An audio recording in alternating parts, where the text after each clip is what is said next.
রাগ এই জিনিসটাকে মানুষের শরীরের সব থেকে ক্ষতিকারক জিনিস হিসেবে ধরা হয়।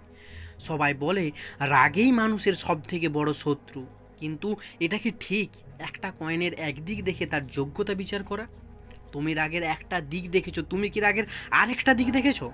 তুমি যদি লক্ষ্য করো তাহলে তুমি বুঝতে পারবে, তুমি যখন রেগে যাও তখন তোমার শরীরে এক নতুন এনার্জির সৃষ্টি হয়, তখন তোমার শরীরে এক নতুন শক্তির উদ্ভব ঘটে, যা সাধারণভাবে তোমার শরীরে থাকে না।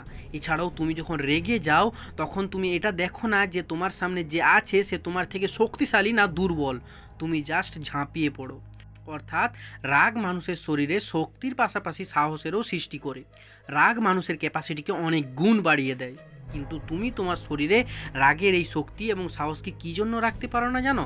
কারণ তুমি এই শক্তি এবং সাহসকে চেঁচামেচি করে, মারপিট করে, অপচয় করে ফেলো। অথচ তুমি যদি রাগের এই সাহস এবং শক্তিকে নিজের মনের মধ্যে চেপে নিজে সফল হওয়ার দিকে কাজে লাগাও, তাহলে পৃথিবীতে এমন কোনো মাইকা লাল নেই যে তোমাকে আটকাতে পারে বা তোমায় লক্ষ্যচ্যুত করতে পারে।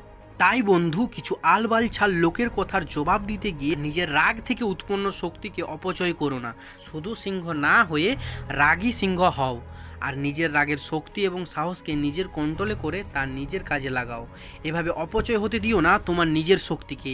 সবাই বলে রাগ মানুষকে নষ্ট করে দেয়, কিন্তু না বন্ধু, রাগকে যারা কন্ট্রোল করতে পেরেছে তারা সেই রাগের শক্তি এবং সাহস দিয়ে প্রতিষ্ঠিত হয়ে দেখিয়েছে। তাই তুমিও তোমার রাগ এবং সাহসের শক্তি দিয়ে নিজেকে প্রতিষ্ঠা করে দেখাও, আর সেই সব মানুষকে ভুল প্রমাণ করে দেখাও যারা রাগকে খারাপ জিনিস বলে ভাবে। প্রত্যেকটা ক্রিয়ার প্রতিক্রিয়া থাকে, ঠিক তেমনই তুমি যদি রাগের বশীভূত হও তবে রাগ তোমায় তিলে তিলে পুড়িয়ে ছাড়খাড় করে দেবে, আর যদি তুমি রাগকে বশীভূত করো তাহলে সে রাগের শক্তি এবং সাহস তোমাকে তিলে তিলে সাকসেস এনে দেবে। তাই তুমি রাগের বশীভূত হয়ে নয়, বরং রাগকে তোমার বশীভূত করো। Success is your. শুধু একটা কথা মাথায় রেখো, never ever give up. JK 2.0 এখন আপনাদের সাথে, আপনাদের পাশে।